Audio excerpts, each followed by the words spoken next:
और वो मामला क्या था?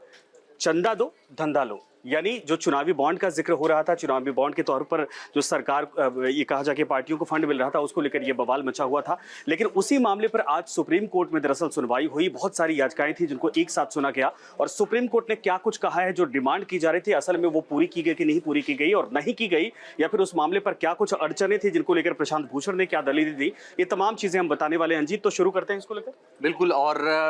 आज एक तरीके से ये कहा जाए कि आपने जो जिक्र किया कि चंदा लो धंधा दो, उसको लेकर के तमाम एनजीओ के जरिए वरिष्ठ वकील प्रशांत भूषण ने सुप्रीम कोर्ट में एक याचिका दायर की थी, जो कि खारिज हो गई है और अब इस पूरे मामले की जांच नहीं होगी। उसका कारण ये है कि सुप्रीम कोर्ट में ये कहा गया था और ये कहा गया था कि भाई ये सबसे बड़ा वित्तीय घोटाला है। उसके पीछे लॉजिक ये दिया गया था कि जो फंड दिया गया है उसके बदले कहीं ना कहीं कॉन्ट्रैक्ट दिया गया है, कोई ठेका दिया गया है, किसी न किसी जरिए उन फायदा पहुंचाने का कॉर्पोरेट घरानों को फायदा पहुंचाया गया है जिन्होंने पैसा दिया था। तो अब उसको लेके मेरे ख्याल से जांच शायद नहीं होगी। नहीं, उसमें सुप्रीम कोर्ट ने ये कहा है कि इसमें एसआईटी की डिमांड जायज नहीं है। यानी अगर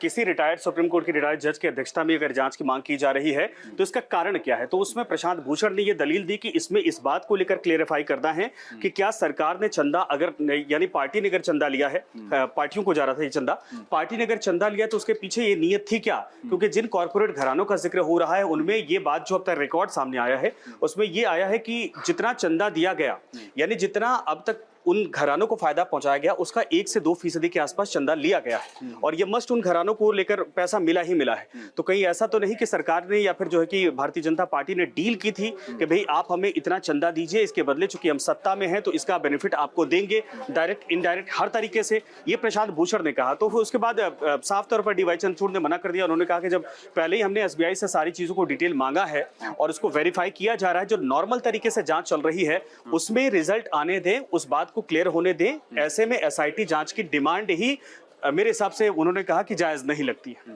अच्छा, इसमें एक चीज तो और है फिर, जिस हिसाब से ये जानकारी आ रही है उस हिसाब से तो ये भी हम कह सकते हैं कि ये भारतीय जनता पार्टी के लिए राहत की खबर है, लेकिन विपक्ष के लिए ये झटके वाली खबर है। क्योंकि जो अगर इस पूरे मामले की जांच होती या एसआईटी जांच की गठन हो जाती और अगर प्रशांत भूषण की दलील है कि जो पैसा दिया गया उसका सिर्फ 1% दिया गया, बाकी 99% 98% लगभग कारपोरेट घरानों को लाभ पहुंचाया गया, तो ये तो आने वाले वक्त में किरकिरी हो सकती थी या आने वाले वक्त में इसको लेकर के बहुत सारे सवाल उठ सकते थे। लेकिन फिलहाल अब तो ये मेरे ख्याल से राहत की बात हो गई है सरकार के लिए और विपक्ष के लिए एक झटका भी है कि उन्होंने कह दिया कि नहीं, एसआईटी जांच की जरूरत नहीं है। नहीं, विपक्ष के लिए मुद्दा हाथ से निकल गया। असल में क्या है, विपक्ष ने इसको एक तरह से बीजेपी के ऊपर जो अब तक एक भी आरोप नहीं थे उसके ऊपर ये बहुत बड़ा करप्शन का आरोप लगाने के लिए पूरी एक रणनीति तैयार की गई थी और इसमें यह दिखाया गया था कि एक इनडायरेक्ट वे जिसमें जांच नहीं करने की या नहीं कोई ट्रांसपेरेंसी थी, उसके जरिए बकायदा धन की उगाही की गई। और न सिर्फ इसमें बकायदा इन कॉर्पोरेट घरानों का जिक्र किया गया था, बल्कि विपक्ष ये भी आरोप लगा रहा था कि जो जांच एजेंसियां हैं जैसे ईडी है और इसके अलावा तमाम जो एजेंसियां थी जो छापेमारी करती हैं लगातार, उनकी तरफ से उन व्यापारियों को धमकाया जा रहा था, यानी जो दूसरे व्यापारी थे बड़े घरानों के अलावा। ऐसे में ये उगाही का, वसूली का या फिर पैसा लेने का एक बहुत बड़ा माध्यम बना दिया गया था और जिसकी कोई अकाउंटेबिलिटी नहीं थी, जिसकी कोई ट्रांसपेरेंसी नहीं थी, जिसका कुछ किसी को नहीं पता होता था कि कितना पैसा आ रहा है, कितना जा रहा है। तो इस मामले को लेकर यह बहुत बड़ा करप्शन का आरोप लगाने की कोशिश की गई थी। लेकिन मुझे लगता है जैसे आप कह रहे हैं कि सुप्रीम कोर्ट ने अगर एसआईटी को लेकर मना कर दिया तो यह साफ तौर पर सुप्रीम कोर्ट हो सकता है कि आश्वस्त है कि भाई इसमें इस तरीके का कुछ खेल नहीं हुआ है। ऐसे में बड़े जांच की या एसआईटी जांच की या किसी और एजेंसी के द्वारा जांच करवाने की इसमें आवश्यकता जरूरत नहीं पड़ती है और जो चीजें हैं आने वाले वक्त में वो अपने आप साफ हो जाएंगी, इसको जानबूझकर तूल देने की आवश्यकता नहीं है। लेकिन एक बात ये भी है इसमें कि उस दौरान बहुत सारे सवाल उठे थे चुनाव के वक्त में और फिर एसबीआई को वो जारी करना पड़ा था, उस पूरी लिस्ट जारी करनी पड़ी थी, पूरा काउंटर सीरियल नंबर सबको जारी करना पड़ा, पूरा जो चिट्ठा था वो सबके सामने आ गया था। और इसमें कहीं कोई दो राय नहीं है कि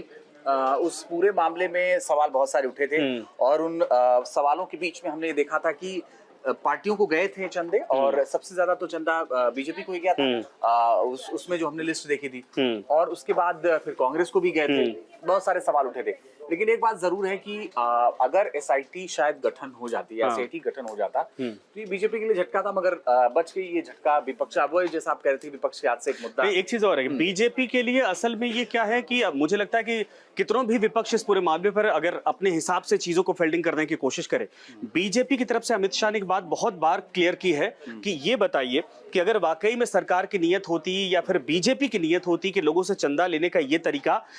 सही है और इसमें हमें ज्यादा फायदा होता, हम इससे उगाही कर रहे हैं या पैसा ले रहे हैं, तो अगर सारे विपक्ष को मिला दिया जाए तो बीजेपी से कहीं गुना ज्यादा सारे विपक्ष को मिलाकर वो पैसा गया है। अगर हमसे प्रॉफिट होता, सरकार से प्रॉफिट होता, तो वो पैसा हमें मिलता, लेकिन अगर सबको मिला है और हमसे ज्यादा मिला है तो उसमें हम कैसे गलत हैं? और अगर हम बेनिफिशियरी हैं तो भाई आप भी तो हैं, आपके पास भी तो पैसा अच्छा खासा आया है इस मामले में। लेकिन एक चीज ये भी है ना कि कारपोरेट घराने जो होते हैं, जो बिजनेसमैन होते हैं आमतौर पर, तो उनका तो ये तरीका होता है, क्योंकि वो सब उनके लिए बराबर हैं। जो सरकार में है उसके लिए थोड़े से ज्यादा है, क्योंकि सरकार उनके लिए कुछ कर सकती है। बाकी पार्टियों को भी वो अपने हिसाब से चंदा देते हैं और लेते हैं। लेकिन आप ये देखिए कि प्रशांत भूषण की ये दलील है कि ये बहुत बड़ा वित्तीय घोटाला है। जो शब्दों का इस्तेमाल किया, उन्होंने कहा कि सबसे बड़ा वित्तीय घोटाला एक तरीके से हो सकता है कि चंदाल और धंधा दो का ये पूरा मामला। तो ये अपने आप में एक बड़ा सवाल मुझे लगता है कि है, और आने वाले वक्त में इसको लेकर के हो सकता है कि फिर से और सवाल उठे इसको लेकर के। देखिए, सुप्रीम कोर्ट के ऊपर ही मुझे लगता है सबकी निगाहें हैं। बाकी अगर घोटाला अगर ये कहा जा रहा है तो घोटाले में सभी दायरे में आ जाएंगे, क्योंकि बीजेपी को छोड़कर जितनी बड़ी पार्टियां रीजनल हो चाहे नेशनल हो, सबको अच्छा खासा अमाउंट मिला है। तो इस बात की भी वो अकाउंटेबिलिटी तय करेंगे ना कि उनको किस आधार पर यह पैसा मिला है। ठीक है, चंदा मिलता है, चंदे के जरिए लोकतांत्रिक व्यवस्था में पार्टियों को फंड दिया जाता है जिससे वो अपनी व्यवस्था मैनेज करती हैं। लेकिन हाँ, ये जरूर है कि अगर इससे वाकई में बेनिफिट भारतीय जनता पार्टी को होता तो मुझे लगता है कि 10-5% इन सभी लोगों को आता और 80-90% के आसपास अगर बीजेपी को जाता तो ये वाकई में एक